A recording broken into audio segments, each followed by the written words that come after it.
વિસ્તારમાં મારામારીનો બનાવ, પોલીસ ફરિયાદ નોંધાતી ન હોવાના આક્ષેપ। ઉમરલા પોલીસ સ્ટેશન વિસ્તારમાં મારામારીનો ગંભીર બનાવ સામે આવ્યો છે। મળતી માહિતી મુજબ ફરિયાદીએ આક્ષેપ કર્યો છે કે કેટલાક આરોપીઓ તેમના ઘરે આવી ગાળો બોલી ધમકી આપી ગયા હતા। ત્યારબાદ ફરીથી એકઠા થઈને તેમણે હુમલો કર્યો હતો। ફરિયાદ મુજબ આરોપીઓ લાકડાના સપાટા અને પાવડા જેવા હથિયારો સાથે આવી ફરિયાદી પર હુમલો કર્યો હતો, જેમાં ફરિયાદીને માથા સહિત શરીરના વિવિધ ભાગોમાં ગંભીર ઈજાઓ પહોંચી હતી। ઈજાગ્રસ્તને તાત્કાલિક સારવાર માટે હોસ્પિટલમાં ખસેડવામાં આવ્યા હતા। આ બનાવ અંગે ઉમરલા પોલીસ સ્ટેશનમાં ફરિયાદ આપવામાં આવી હોવા છતાં હજુ સુધી પોલીસે આરોપીઓ વિરુદ્ધ કાયદેસરની ફરિયાદ નોંધવામાં આવી નથી અને કોઈ કાર્યવાહી હાથ ધરવામાં આવી નથી તેવા આક્ષેપો કરવામાં આવ્યા છે। હાલમાં અરજદારે જિલ્લા પોલીસ અધિક્ષકને લેખિતમાં રજૂઆત કરી છે અને મામલે યોગ્ય તપાસ કરી કાયદેસરની કાર્યવાહી કરવાની માંગ ઉઠાવી છે।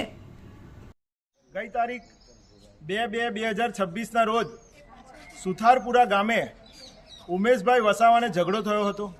એ ઝઘડાના સંદર્ભે એમને ઉમરલા દવાખાને અને ત્યારબાદ રાજપીપળા સિવિલ હોસ્પિટલમાં 3 દિવસ ઇન્ડોર પેશન્ટ તરીકે રાખ્યા હતા।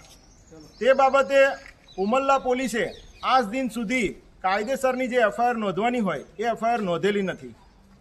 હાલના જે અરજદાર છે એમણે પીએસઆઈને લેખિતમાં રજૂઆત કરી હતી।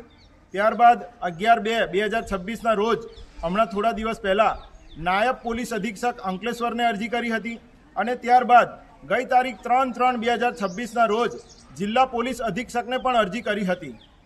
ત્યારબાદ પણ એમની એફઆઈઆર દાખલ કરવામાં આવી ન હતી, એટલે ઝઘડિયા કોર્ટમાં આજ રોજ પ્રાઇવેટ ફરિયાદ દાખલ કરી છે અને મેં એમને વિશ્વાસ અપાવ્યો છે કે તમને અહીંયાથી ન્યાય મળશે। इस वीडियो को लाइक करें, हमारे चैनल को सब्सक्राइब कर बेल आइकन जरूर प्रेस करें हमारी न्यू वीडियो सबसे पहले देखने के लिए।